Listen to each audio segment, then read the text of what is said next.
ఆయనే కదా దాన్ని ఇనిషియేట్ తీసుకొని మనకి వాస్తవంగా అయితే కాకినాడకి తీసుకురావాలనుకుంటే దాన్ని అక్కడ ల్యాండ్ ప్రాబ్లం ఉంటే మళ్ళీ నక్కపల్లికి ఆడ ప్రపోజ్ చేసి దాన్ని నిలబెట్టినటువంటి పరిస్థితి ఉందండి. ఈ అంశాలన్నీ కూడా గమనించుకోవాలి. ఇవాళ మనం ఏం సాధించామనే చెప్పాలండి.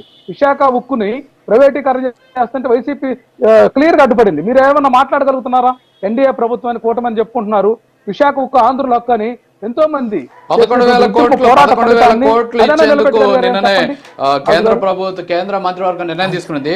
రామారావు గారు, ఒకటి మీరేదో ఇందాక నివేదికలు చెప్పారు. సో ఆ నివేదికలు నేనైతే ఒక నిమిషం, ఆ నివేదికలు నాకు ఐడియా లేదు.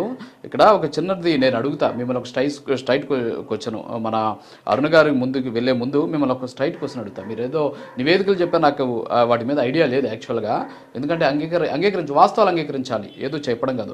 జూలై 2022 నుంచి జూన్ 2023 వరకు సెంట్రల్ గవర్నమెంట్ ఒక ఇది సర్వే నిర్వహించిందండి. దాని పేరు వచ్చేసి పీరియాడిక్ లేబర్ ఫోర్స్ సర్వే అంటాం.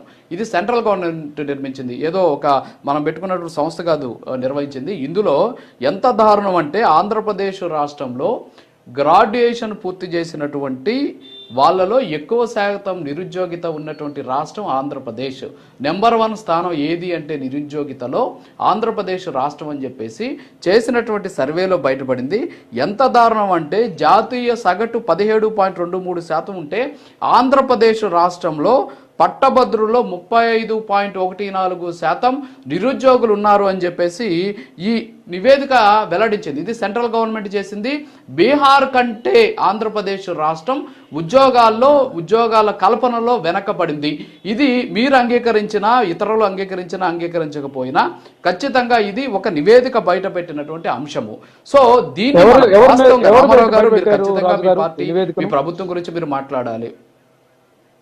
రాజు గారు, ఈ నివేదికని ఆంధ్రప్రదేశ్ కేంద్ర ప్రభుత్వం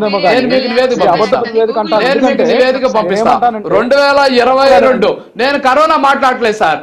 జూలై 2022 నుంచి జూన్ 2023 వరకు ఆంధ్రప్రదేశ్ కి మాత్రమే కరోనా రాలేదండి. దేశం మొత్తం కరోనా వచ్చింది, ప్రపంచం మొత్తం కరోనా వచ్చింది. కానీ మిగతా రాష్ట్రాలతో పోలిస్తే మనం ఎందుకు అనుకున్నాం? ఇది మాత్రమే కావాలి.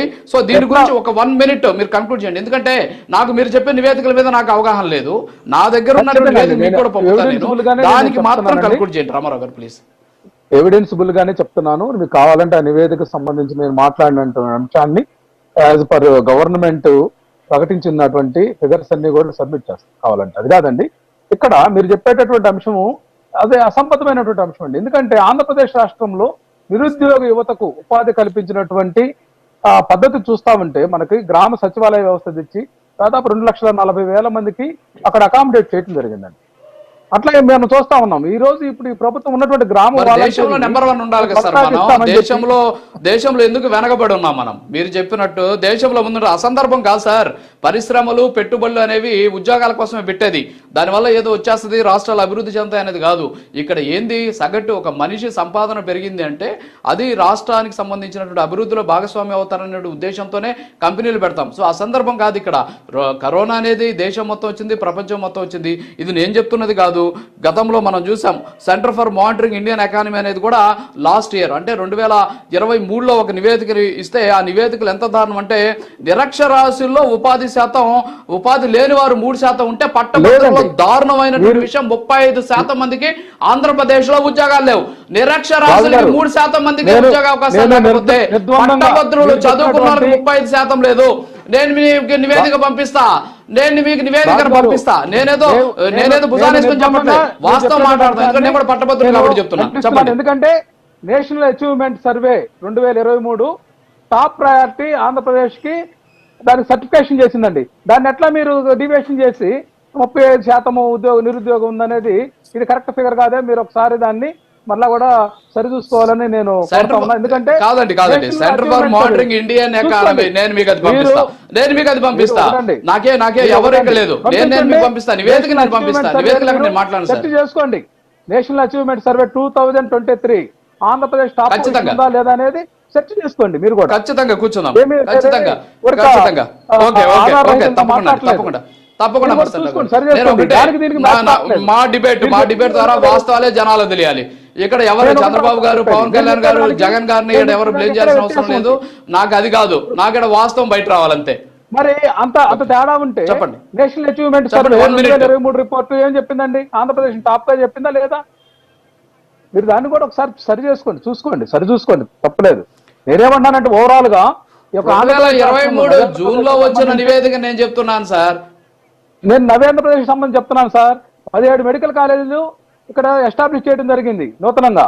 అట్లాగే 4 పోర్ట్లు, 10 ఫిషింగ్ హార్బర్లను, వీటన్నిటిని కూడా వైసీపీ ప్రభుత్వం క్రెడిట్ అండి. ఇక్కడ ఓకే, ఏదైతే తీర ప్రాంతం అధికంగా ఉందో నవ్యాంధ్రప్రదేశ్ Very good, భౌగోళికంగా, దాన్ని అనుసరించి తీసుకొచ్చినటువంటి పరిశ్రమలు కానీ దాని ఏర్పాట్లు కానీ జరిగినాయి. రాష్ట్రానికి ఆదాయం కానీ అట్లాగే నిరుద్యోగులకు ఉద్యోగం కల్పించడానికి చేసినటువంటి ప్రణాళికలు అండి అవన్నీ. అవి కొనసాగుతూనే ఉన్నాయి ఇప్పుడు కూడా. ఓకే అండి, ఆన్గోయింగ్ Okay. ప్రాసెస్. అవును అవును, okay, thank you. Okay Ramarao garu. రాయపట్ అన్న గారు, గుడ్ మార్నింగ్ అండి. సో మొత్తానికి ఏంటి అసలు ఈ పరిశ్రమలు, ఈ నివేదికలు, సో మొత్తానికి రాష్ట్రంలో హ్యాండ్ రైజ్ చేస్తున్నారు, ఆయన మాట్లాడుకుంటున్నారు, చెప్పనివ్వండి, తర్వాత మనం కంటిన్యూ చేద్దాం.